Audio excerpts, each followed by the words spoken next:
And I want to read verses 15 and verses 19. All right. Verses 15 and then skip into verses 19. Chapter 7 of the book of Judges, Old Testament book of Judges.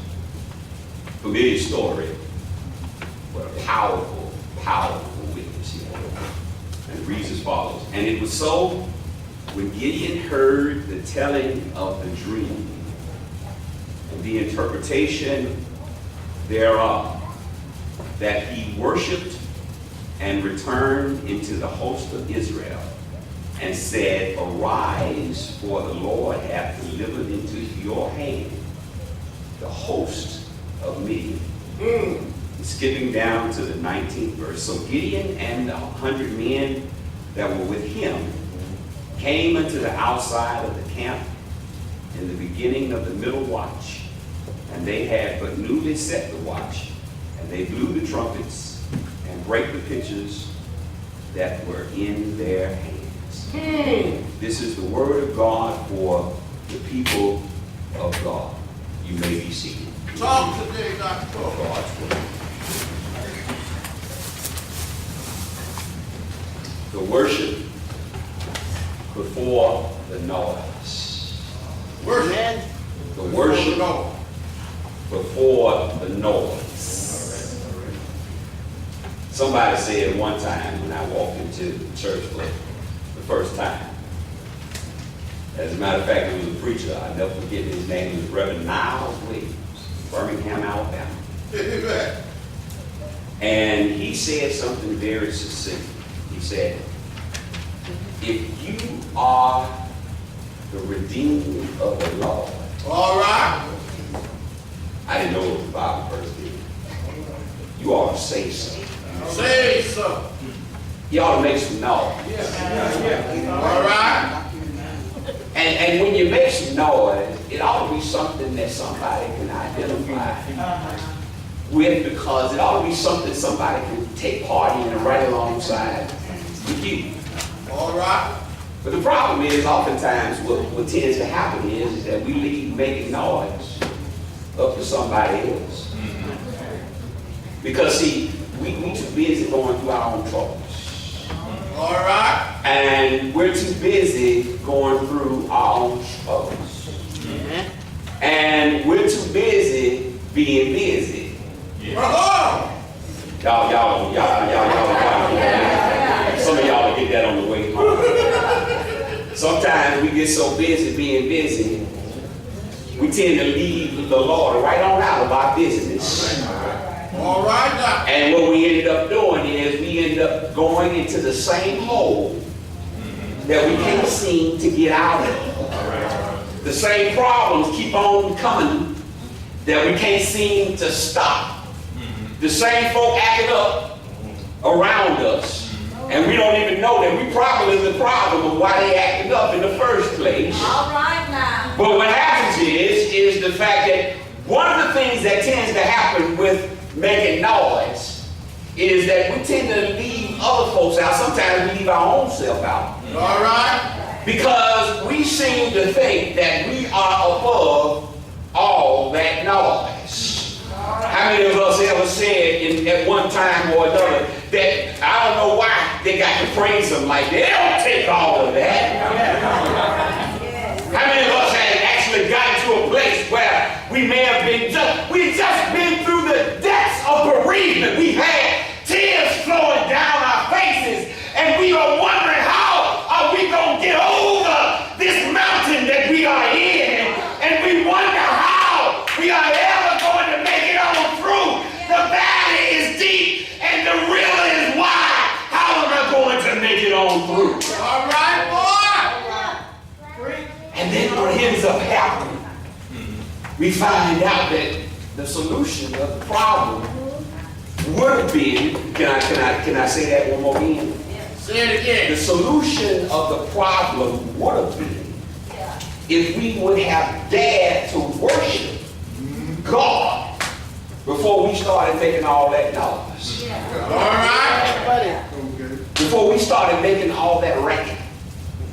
Before before we started doing all the stuff that caused attention to be brought to our situation and to be brought to ourselves. Yeah. We basically think that, it's never too late to worship God. Let me tell you, y'all can start right now. You don't have to wait to get to church to worship God. When you get to church, y'all ought to be making some noise. You ought to be worshiping on the way to church. You ought to be worshiping on the way to the body of Christ. You ought to be just like David said, I was glad when they said unto me, let us go into the house of the Lord. And you know the reason why he said he was glad? I want to make some noise with some cymbals.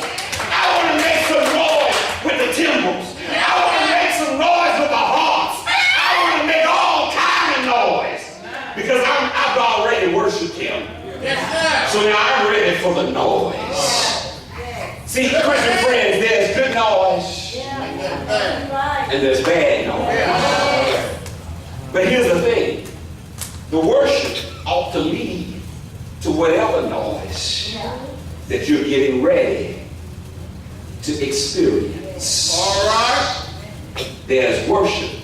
There needs to be worship before the noise. Y'all say, Reverend, what they got to do with our lesson today? I'm so glad y'all asked me that.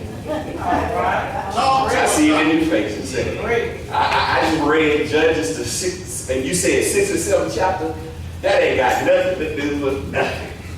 Oh, yes, it does. Preach, boy. Look at verse, when you look at chapter 6, Christian friends, we see here that our central character is a man by the name of Gideon. Yes, sir. Y'all heard of Gideon? Yes, sir. I ain't talking about the ones who placed the Bibles in the hotel rooms. I ain't talking about that. I'm talking about Gideon.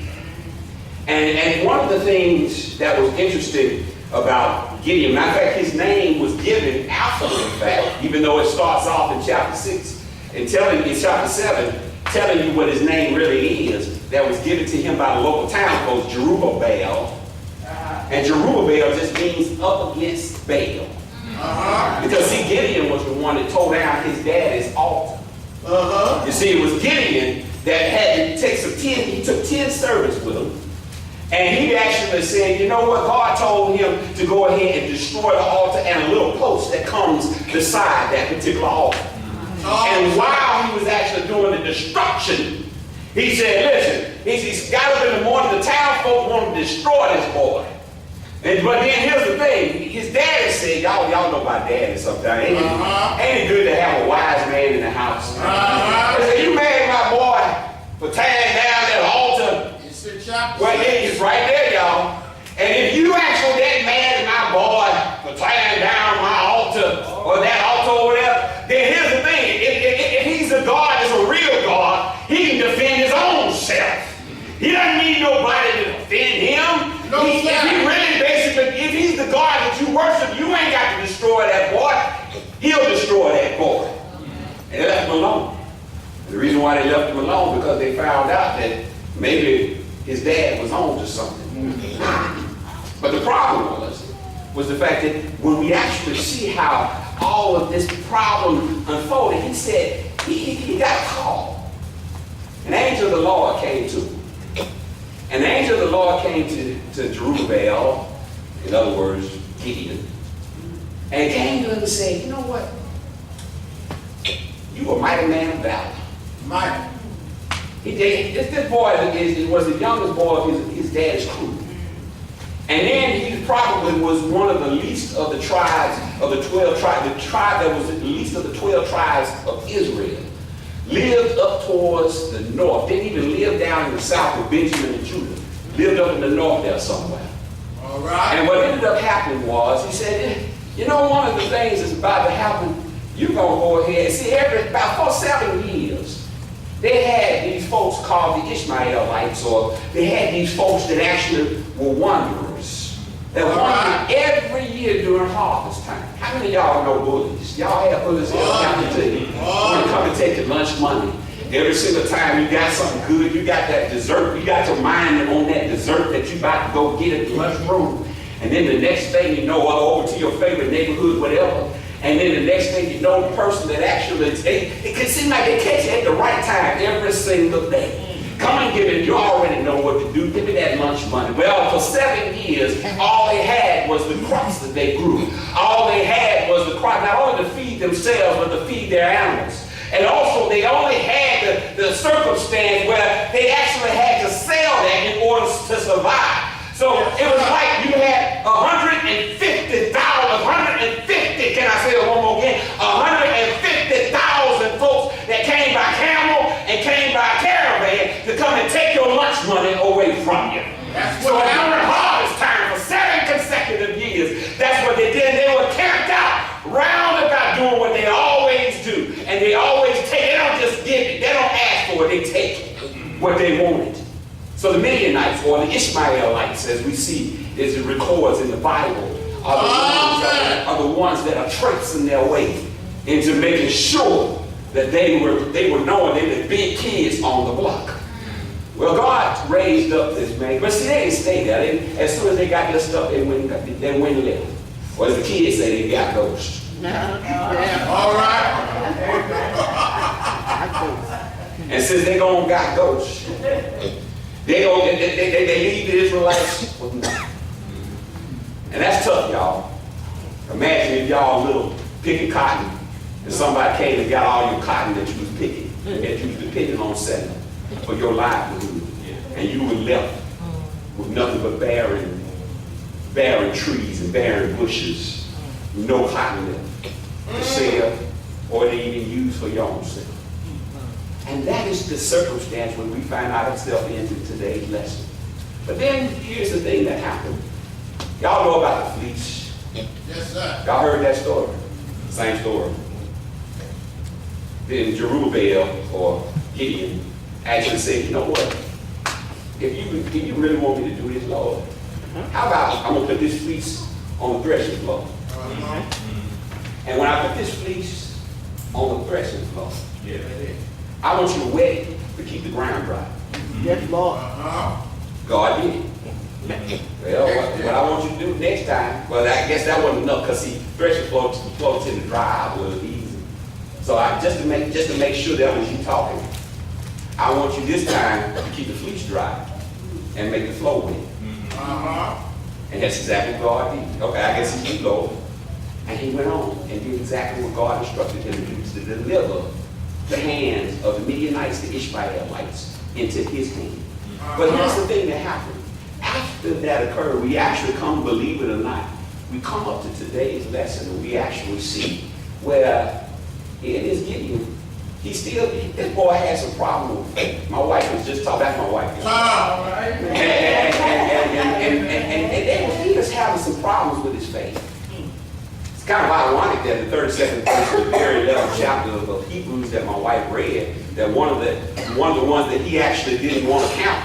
You know, it take too long to recount was Gideon. That's the first one that we mentioned in verse 32 in the 11th chapter of the book of Hebrews. But the thing that's interesting is the fact that when we see Gideon, we see this boy, he was struggling with some faith, because what he had to do, God said, I'll tell you what, I'm going to send you to a conversation. I'm going to let you eavesdrop. Yes, sir. Y'all get some good juicy stuff. Y'all know, old folks know this one. Young folks, let me help y'all out a little, poke y'all out a little bit. Because see, when the gospel was getting good, my grandmama used to say, and the gospel was real nice, and it was juicy, and it got juicier and juicier, and it was time to go in, closes off the line, everything was already done, you already had everything closed, you folded all you could fold, and then you still got the good part about to come, and it hadn't came just yet. Then what happens is, my grandmama used to say to the next door neighbor, come on, walk a piece of ways with me. Come walk a piece of ways with me. Because I ain't through what you did. Well, guess what? It turns out that after the first watch and the second watch, which is basically about 11 to about 10 to 2 o'clock in the morning. And y'all know they ain't had no street lights back then. No. All right. It was dark. It was absolutely painfully dark. Yes, sir. Pitch black dark. And you have folks speaking all kind of languages, because Ishmaelites and Midianites are not just one nation. They several nations with several languages happening with them. And so now what happened is the fact that they got all these folks and all these kind of languages, all these kind of customs, and all this kind of stuff happening with all these camels, because it said the camels were lining the floor of the valley just like they were grasshoppers. All right. And what happened was, here's these big old animals making all these noises, and here he is. And there was one conversation God sent him to that he overheard these two soldiers having. And he said, and these soldiers said, listen, it's like a barley bread, a loaf of barley bread, rolling down the hill, about to go ahead and overturn these tents. And barley was a fruit of some poor folks. It's a food for poor folks. That's just like going to the neighborhood grocery store and getting some now laters when you could be getting 3 musketeers. All right. I know it's a difference, y'all. I know I done offended somebody, because somebody I know has got some now laters on their mind right now. Let me tell y'all, 3 musketeers better. I don't care what you say. Amen. But what happens is the fact that we got, here it is with him overhearing a conversation, and that's what it took for him to say, okay, we got this. It's in the word right here, y'all. Here it is that Gideon said, okay, I know now that the Lord, he's the one that delivered the dream. And since he was the one that delivered the dream, and I overheard the dream being told from one person to another, and it was not, since he sent me over here to hear that, I now know that they are going to be delivered into my hand. And now that I know that I'm going to have this deliverance, guess what I'm going to do? I'm going to worship. Amen. Yes, sir. I'm going to glorify. Yes, Lord. Oh, the battle is not over. You don't have to wait until the end. You can shout right now. Because you know in the end, you're going to win. And you don't have to guess when God tells you you're going to win. You can know that you are a winner. Just like Sister was about to say, I will lift up mine eyes unto the hills. From whence cometh my help? My help comes from the Lord that created the heavens and the earth. I don't have to guess that God can do the impossible through me, because he said, just like he said,